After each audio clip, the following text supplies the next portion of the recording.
Hello and welcome to Talk to Me in Tagalog. Today, I will introduce to you the official currency of the Philippines, which is the Philippine Peso.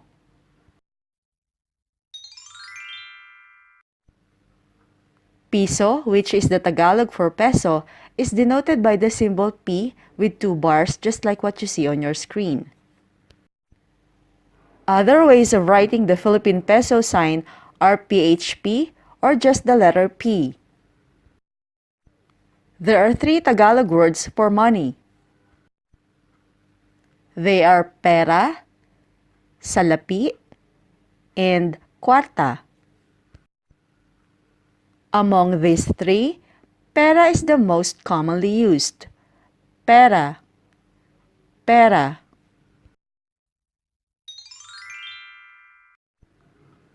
Let's talk about the paper money first.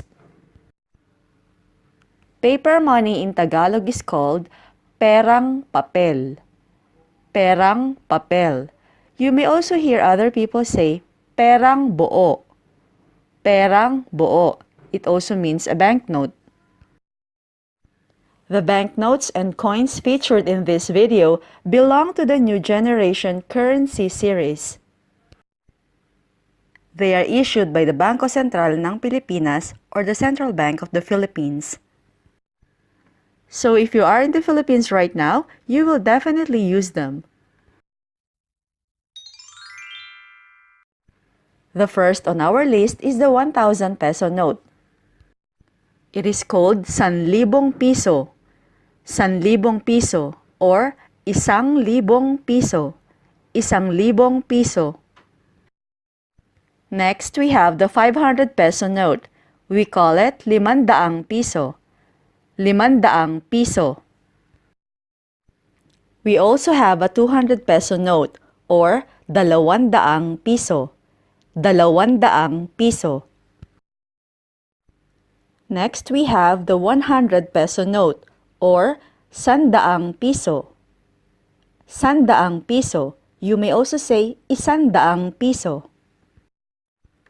We also have a 50 peso note. In Tagalog, it is 50 piso. 50 piso.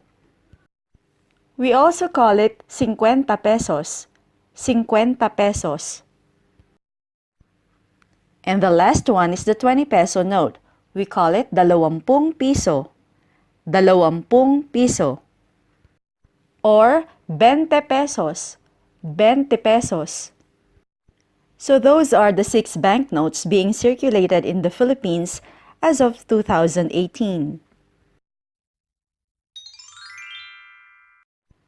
Let's now move on to the Philippine Peso coins.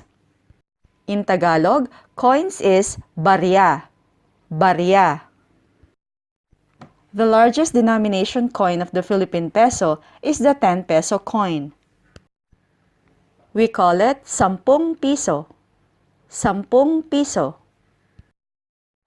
Next is the 5 peso coin, or 5 piso.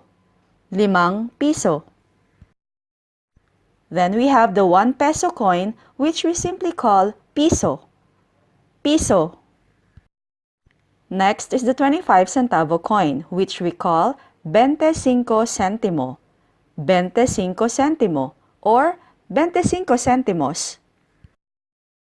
Then we have the 5 centavo coin, or the 5 centimo. 5 centimo. Sometimes we call it 5 centimos. Our smallest denomination coin is the 1 centavo coin. In Tagalog, it is 1 centimo. 1 centimo.